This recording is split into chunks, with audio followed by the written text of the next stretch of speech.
I've been through a lot, and you have witnessed every single moment where I have questioned my existence and the purpose of talking about films. When I step into the theatre, I genuinely wish for a great experience of storytelling and performances, and many times creators do not deliver the same. Through this video, I want to talk about some of the most forgettable ventures of 2022 so far that either disappointed fans because there was a minimum expectation from the talent involved in front and behind the camera, there was either a recycling of dated content or the worst of the lot, which is basically going to entail the top 3 in the list. There was literally no thought process that went behind creating those movies, and the intelligence of the audience was totally taken for granted. Without further ado, here is Tried&Refused Productions with top 10 worst Indian movies of 2022 so far. Number 10 goes to Beast. A movement that has become consistent in Tamil cinema is young and innovative creators collaborating with stars with the assumption that the star is going to assimilate to their unique vision and treatment. Everyone was expecting a hilarious and exhilarating ride with Beast, Vijay collaborating with Nelson, and the expectations were really high. Sadly, what transpired was an absolute mess of a product that totally catered to the star power of the main man but had little or nothing to do with Nelson's unique treatment like he showcased so well in other movies. Even Talapati Vijay fans admitted to the venture being lackluster. The Sun TV bright and saturated sets looked gimmicky and not stylized. The comedic punchlines just did not land with talented actors like Yogi Babu and Redden Kingsley. Pooja Hegde was used mainly to promote songs, her character lending nothing to the storyline.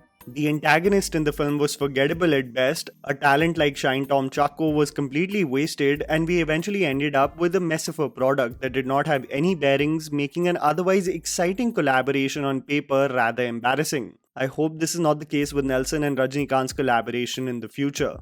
Number 9 goes to Bachan Pandey. One of the most inventive, exciting and crazy rides with Tamil cinema was the Karthik Subbaraj directed film Jigarthanda. A film so unique in its treatment, so organically funny that you did not want its bastardization, and in came Bachan Pandey. A concoction of the Tamil original film and the Telugu remake's visual treatment. A film that unnecessarily integrated romantic subplots that were an absolute miss, portraying characters taking snakes out of one's pant in order to showcase the depth of their romance, having the ability to even make Pankaj Tripathi come across as irritating, a stammering Sanjay Mishra being the butt of the joke, and dialogues like "Tujhe momo ki chutney mein dubo ke tere muh se kela ghusa dunga." This movie really accounted to be a terrible remake, and it's absolutely shocking because the source material was right there. It's funny on how some trade analysts thought that this movie will get mass cinema back for Hindi films.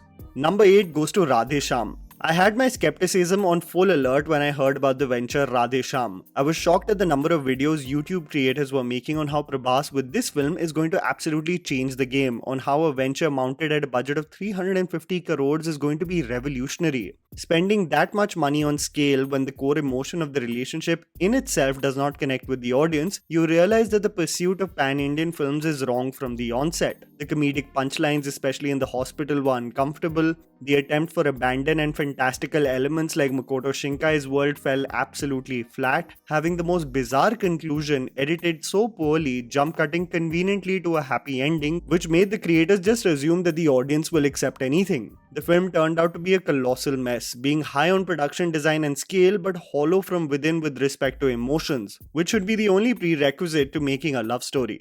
Number 7 goes to Forensic. One of the worst remakes that I've seen in recent years really has to be the Radhika Apte and Vikrant Massey starrer Forensic. There is nothing really worse than knowing the capability of actors and seeing them crash and burn in a product that is so poorly written that it makes you laugh in the most intense sequences. Never have I seen both these actors overact their way through a film, and the venture was nothing short of embarrassing. While the original had the doctor conducting the murders, you have an attractive female psychiatrist played by Prachi Desai who is adopted by a man suffering from cancer. The adopted child, a boy by the way, showcased as Prachi Desai with a beard and a poorly dubbed man voice, is disturbed and has violent tendencies showcased from the first scene. When he projects the same and kills a child, he notices that the father's health gets better.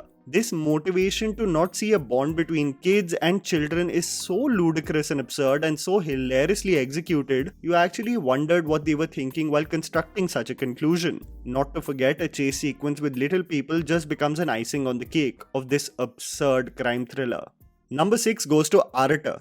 As I said with the previous film, there is nothing more uncomfortable than watching great actors being absolutely wasted in forgettable or absurd scripts, and so was the case of seeing legend Mohanlal in a movie like Arata, a film that is a clear sign of creators not having evolved and feeding the audience the same old tropes that we saw in the mid-2000s. Mohanlal is an exceptional actor, regarded and celebrated as the complete actor, but to utilize his stardom in a film with dated concepts such as fighting for people, undercover identities, and mass action set pieces of one versus many, it just seemed like I was taken on a time travel machine back to 2005. Over the top and generic is an understatement, and I finished this film realizing that I'm not going to remember or even debate about a single aspect of its story.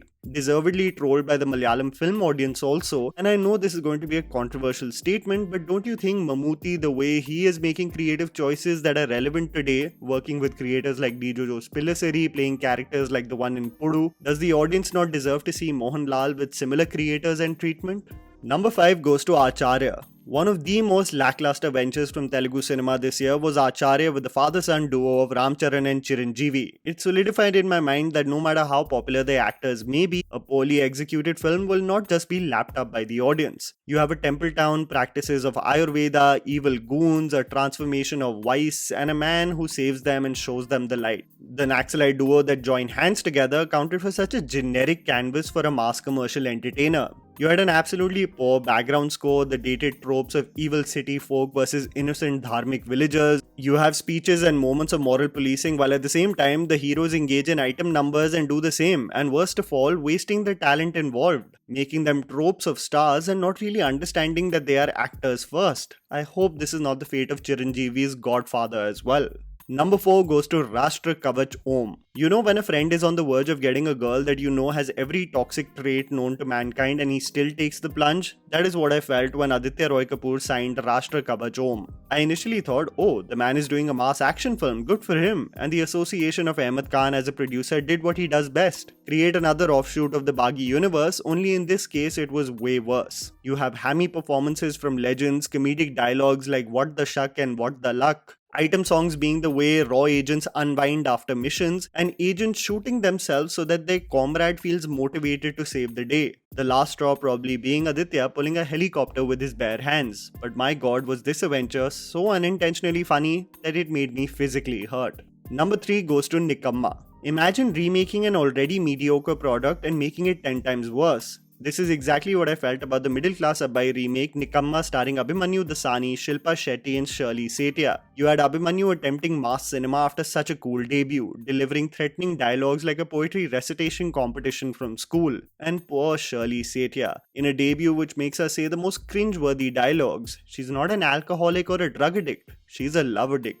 Not to forget a dialogue that made the entire theatre chuckle as a goon tells his gang, "Aaj se tumhara sab keto diet or protein shake band." Nothing became more painful than a second half with Abhimanyu shouting "Bhaiya" every minute and a hammy mass performance of Shilpa that was aimed as her comeback. I don't know why Sony had so much faith on this product. Number 2 goes to Heropanti 2. A travesty in every way, but credit to the producers and makers for exactly delivering what the trailer promised. An absolute shit show. There was literally no saving this film. One of the worst music albums created by A.R. Rahman, making me think he couldn't care less about the product going out there. Stolen set pieces to the max from Dark Knight's Joker, the chessboard in Sorcerer's Stone, the hacking sequence from Swordfish. There is zero originality in this film and nothing but crass moments. Full forms of MCBC being "Main chali bhai cutie," touching a girl's boob and saying "Ye sir, bahut bada mamla hai." This was peak comedy and entertainment in every way. Tara Sutaria's loud and obnoxious acting taking back women in commercial films 10 years, and Tiger's butt featuring more in the frame than his face, accounting for a supporting role that the Peaches definitely deserved. This was painful to say the least. Number 1 of course goes to the legend. There is no match to the legend in any way. The style, the quality, the dance moves, the sexual chemistry, everything was perfect in this film. When Legend Sarvana came in all his whites, I was transfixed almost in a daze. When Urvashi, the most popular and acclaimed actor of this country, came on screen, she lit it up like superstars have done for so many years. The scientist, martial artist, Casanova had left me speechless with his pickup lines like "What is trigonometry?" His absolute suave nature with the ladies is something I should take pointers from. The flawless skin, the perfectly balanced hair, it was all too good to be true. The man deserves a sequel, a web series, a documentary on how Legend Sarvana's life progress is after this. He has treated diabetes in this case, and I'm sure he will cure cancer and world hunger in the next installments. I was enlightened after this film and will always be eternally grateful for the legend's contribution to my life. And that was a video, guys. Write down in the comments below of what were your most painful experiences with movies this year.